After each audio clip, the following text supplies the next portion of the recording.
Hello, Doug Walker here, Robless, as you can see. He did not get a chance to see Gravity this week, so I will do this alone. But on top of that, I am also going to let you know a few things about sibling rivalry here. First of all, two things. One, if you're wondering why you haven't seen that many around, same reason you haven't seen that many bum reviews around, just there's been no big interesting movies the past few weeks. It's sort of a dead summer, and not that many interesting flicks. But, you know, some real big ones are coming up, so we'll definitely address those. And then the other reason is we were talking because what we found out with doing the new Nostalgia Critics, that if it's something where, like, the movie that we're reviewing falls on a weekend where I'm doing, like, an editorial, that's fine, but big movies keep coming out every week, obviously, so they fall on weeks that I'm going to be editing a lot and still want to get bum review out and sibling rivalry, so we're discussing, like, okay, well, what do we want to do, because we can't do both. I don't have time to do both in terms of, like, a big sort of production with sibling rivalry with the set and editing and everything, so we're like, we have to give a one, bum review or the sibling rivalry, and I really like doing the bum reviews.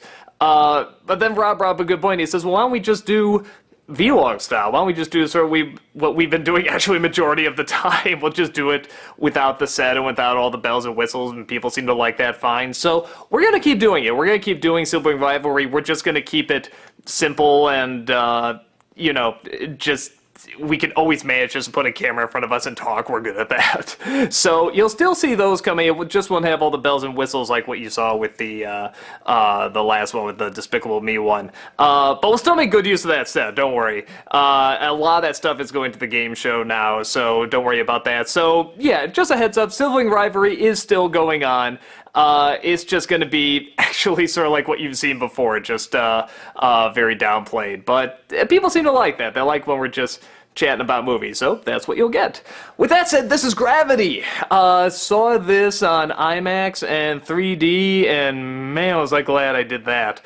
We came in and we sat, like, we came in like a half hour early, and, like, theater was already packed like shit, so of course, what's left, like, the second from the front row, okay, let's do it. And we still got a center seat, you know, that's nice, but it's second from the front row in the friggin' IMAX, like, the best seat you could have had in the house for that movie, because this is a film, all the stuff you're hearing about it, in terms of, like, how breathtaking a lot of it is, really is true. If you see this on IMAX in 3D and actually sit close, you feel like you're in fucking space. It's just unbelievable how much this creates this atmosphere and how much you just feel like you're with these astronauts. And for take that out of it. How's the rest of the film? For the first maybe 40 minutes, for me anyway, I kind of forgot I was watching a film. I was just in it. I was just in space with these people, and it's shot in a way where it's very flowing, it's very close to these people, they try to very much capture their point of view, and it's very much an experience. And Sandra Bullock sort of plays the every woman up there trying to get back home. George Clooney plays sort of the supportive astronaut trying to help, and astronaut number 3 dies. I don't think I'm giving anything away with that. I mean, it's like, you can't know going in, oh, who's that guy? We can't really see a close-up of his face at all. Oh, well, he's dead. So I don't think that's any big reveal. And it's really amazing. Like I said, the first 40 minutes, you really feel like you're in this place, you're with the astronauts, and it's really unbelievable. After that, you sort of start to become more aware of your seat and that you're in a theater, and the dialogue gets a little bit more movie-ish, and the situations get a little bit more movie-ish. But it's still a good movie. It's done well. So I'm not going to fault it at all, like, oh, why couldn't you be this unbelievable experience all the way through? It's like, no, the fact that they could get the first 40 minutes where I just feel like I'm in friggin' space. I mean, good God, there's people now paying to go into space. It's like, just pay to see Gravity in the front row with 3D glasses. It's like, it practically feels like the same thing. So it's very, very impressive. Like I said, I think the point where she starts to get I'll try not to give too much away, but there's a point where they're saying you got to get to a space station, and she does get to it. And I don't think I'm giving away too much. That's not like the ending at all. Don't worry. I think around that point, though, you sort of start to say to yourself, how many friggin' things can go wrong? At first, you kind of get it, because it's like you're alone in space, you're in the stars, you have this one thing giving you oxygen, and everything is so sensitive, one move, and you could be floating out there forever, so you get it, you grasp it very quickly. But then when you get to the space station, kind of from then on, it becomes a little, the universe hates Sandra Bullock. You know, just everything is trying to fucking destroy her. And you become more aware of that. And like I said, it's a survival flick, and there's a lot of sort of obvious rebirth metaphors and stuff, but they're done well. You know, they're still fine. And it just... But you become more aware where it used to be, wow, I'm up here with these people. You suddenly start to go, okay, what's going to attack now? What's going to, you know, try to fuck things up?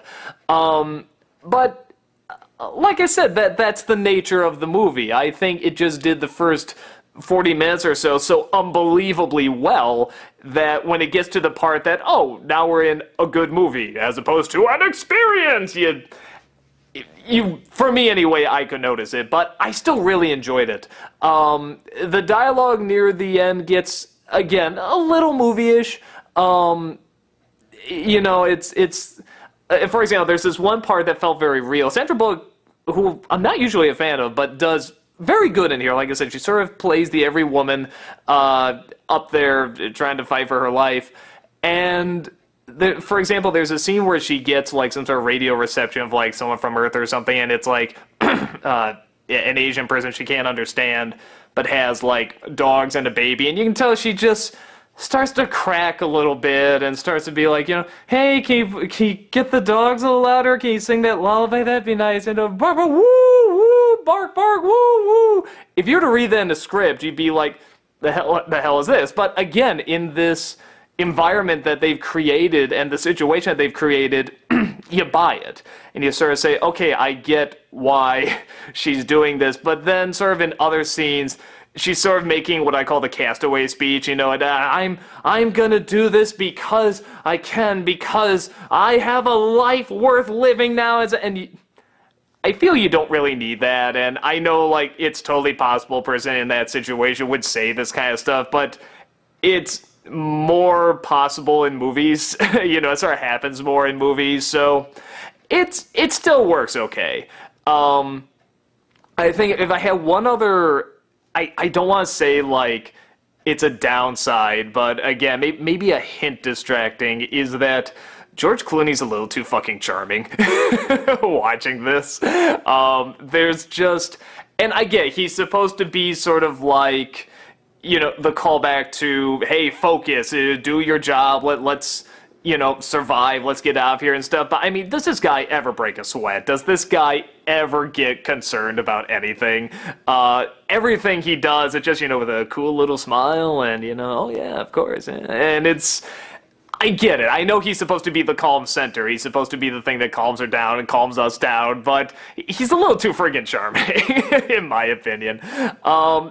He still does good, though. I mean, he's totally passable. But every time I saw him, I saw George Clooney. There was never a time I'm like, oh, I'm looking at this astronaut who has this life. No, it's always George Clooney. Sandra Bullock, I saw, you know, someone really trying to survive, really trying to, you know, do everything she can to get back home. And I really bought it. And like I said, for someone that hasn't been a huge Sandra Bullock fan, like, I don't hate her or anything, I just haven't gotten into her stuff. I was impressed by this. I thought she did a pretty good job. Even during the hokey moments, I thought, you know, with the hokey dialogue, she pulls it off pretty good. So, yeah, I say people who would not like it, I would probably say anyone looking for, like, twists in turns or a lot of character development. This is not that kind of film. This is very much an experience movie. So I don't want to say like 2001 because there's not as many, like, you know, whatever. There's not quite as much, like, symbolism, though there is, but you don't, even if you don't acknowledge the symbolism, you can follow the story fine, where in 2001 it's like the symbolism takes over the story, and which is great. I love 2001, but it's definitely an experience movie. It doesn't dive into these people's lives too much because they want to make it feel like you're this person up in space, and they do a nice balance. They're not totally blank slates. They still do have backstories. They're very cleverly shown. They talk about it to sort of keep their sanity and so forth. So it's a good balance, but I would say if you're looking for wow, this was such an incredible story that every second threw in a new twist, a new turn, something you never thought of. No, it's people in space trying to get back home. I mean, that's all it is, but it's done very much trying to make it feel like you are in space. And the 3D is very good, and the effects are very good, and the cinematography is very good. Even though I know it's mostly shooting computers, these angles are still very well calculated and thought out. Like, the opening shot has to be 15 minutes long without an edit, and like I say, you just feel like you're flying around with these astronauts. It's very, very well handled. I say people who would like it, anyone looking to feel like you're in space, looking to feel like, you're going to be that you want to be up there. It is kind of a heart-pounding film, but it's not to a point, let me put it this way, it's not a film where all you're looking at is Clooney and Bullock just floating against stars. It's not that. There are things to get to, there are obstacles to overcome, so it's not just looking at stars. So for anyone sort of afraid of that, because I'll admit, sort of going in, I was kind of I don't know, how real is this? It is suspenseful, and it is kind of claustrophobic, but probably not in the way you're thinking, because the trailers don't show that much. It's not just them floating against black. You almost always can see Earth. You can, pick a point, that's okay, this side up, this side down, and so forth. So it's not quite that bad. Which I don't know how to feel about that, because a part of me does say, man, if they really want to scare the fuck out of you, just put them out in space the whole time and just rely on that. But again, I think it might get a little boring, though they could pull it off. And B, I think that would just possibly be a little too intense. And when you know where the story goes and what it's all amounting to, this was good. This was a good way that they did it. So yeah, if you're sort of looking for a decent suspense thriller that also relies very heavily on this experience of being in space, I say it's a good flick to check out. I think it's pretty well handled. So yeah, that's about it. A lot of big movies coming up this fall and this winter. I was looking at the list. I'm like, wow, why didn't these come out in summer? So I'm excited. I'm excited to see new films coming out, and you'll see more sibling rivalry, and you'll see more bum reviews, all that good stuff. So lots of good things coming your way, and we will see you there. Take care.